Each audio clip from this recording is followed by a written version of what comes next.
Hey Mother Chuckers, Jamie from Chucker Fly.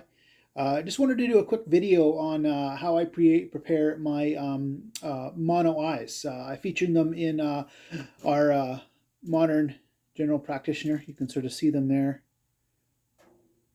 Basically, they make a really cool, very realistic looking eye, getting away from, say, classic materials such as jungle cock or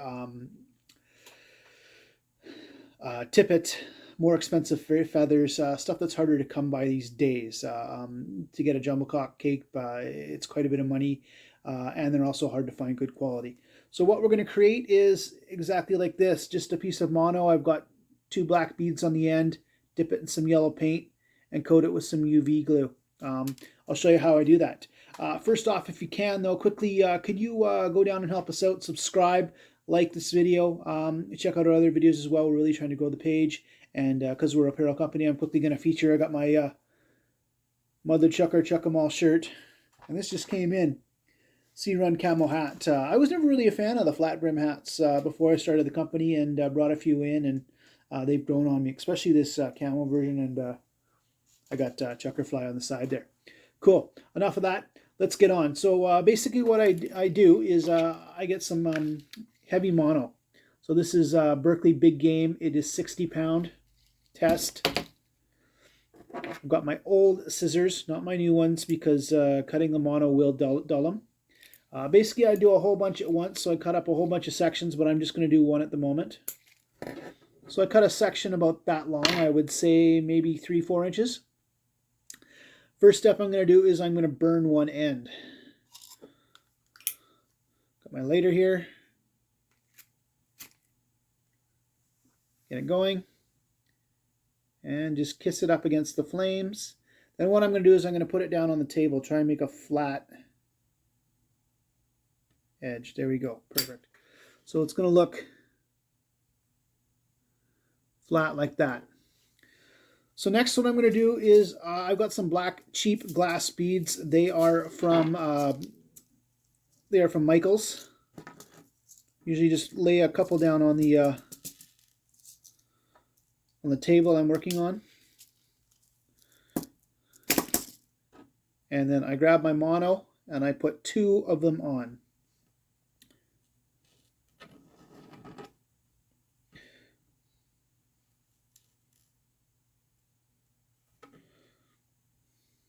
Oh, missed it.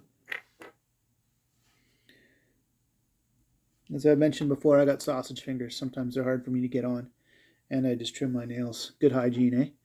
So there you go. You can see them. I've got the 2 beads on there. Next, I'm going to then burn the other line, or other end of the line, just to keep them trapped on.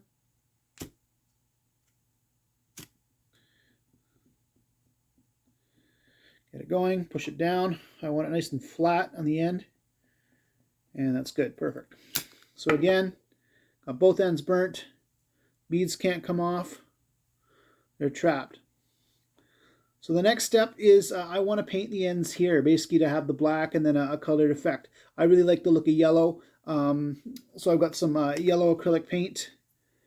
You could also use green, orange, blue, whatever. Bright colors really help, even red if you have it. So I've just got a little bit in here, a little cup here. I'm just going to dip the end in. I just want just the end to be covered. And I'm just going to make sure it goes flat. Do the other side.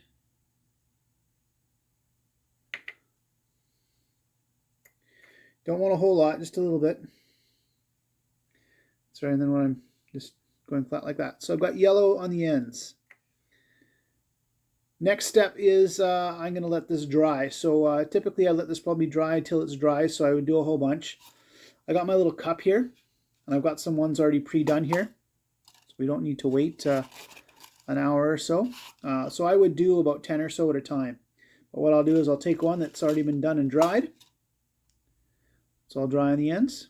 And the next step is to take some UV glue right here. And I coat, to start, get the bead up nice and close. Let's get the feather off my any UV will glue will work. I like the Guelph stuff, and I don't know if the UV glue is any better than Solares or the Loon stuff, but I really like this dispenser. That's what really I like how it comes on there. So I'm going to hit that with my UV light.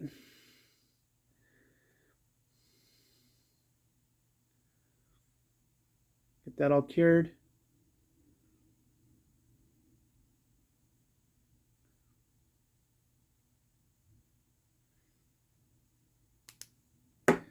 Check to see if it's dry. Dry enough. Then what I'm going to do is I want it to look more eyeball at the top. So I'm going to go on the top.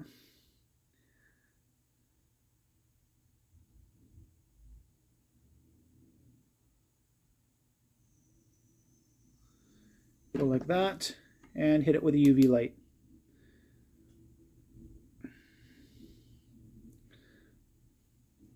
So it looks like you've got a clear section, then the yellow, and then the black. I don't know. To me, it looks super realistic.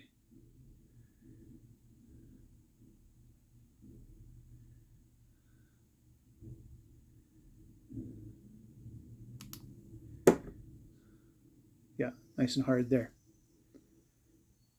There you go. Same for the other side.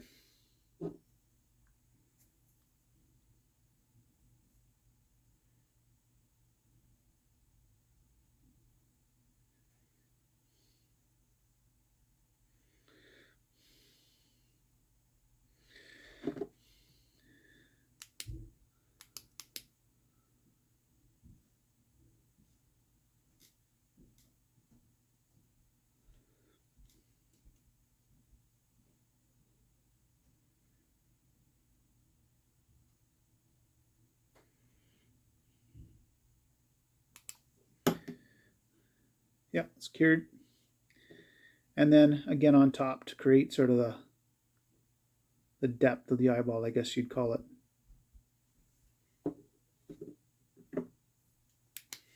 Sometimes it just helps to get it coming down like that.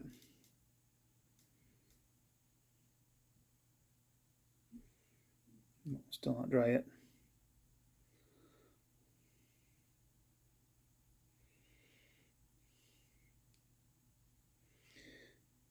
UV torch needs new batteries, I think, as well. Something you can do too is if you know you just get it set, what you can then do is put it up on a windowsill. The UV from the sun will really coat it and get it really hard as well. So as long as you can just get it set, you don't want to waste your batteries or take up a whole bunch of time, and that's hard there. So there you go. I've got a set of UV eyes. When I'm ready to use them, I just cut them in half and just tie them in. They've got a bit of a bow, so they go out. It's kind of nice there as well. And then your finished pattern. You can sort of see them out the back here. And again, you can do all sorts of colors.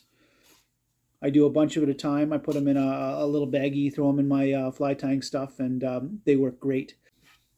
And that's how we make our mono eyes. These have been around for a while.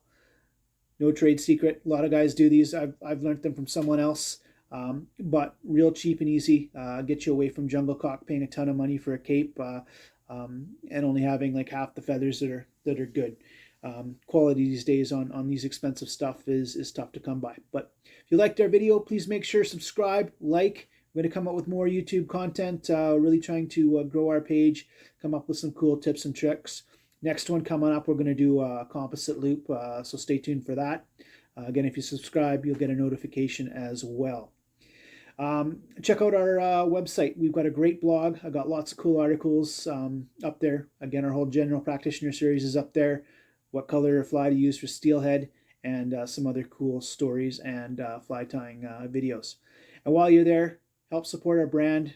Check out our t-shirts, hats, hoodies, mugs, stickers, or even just comment and let us know what you think of our gear. Thanks a lot. Have a great day. Get out there and chuck your flies.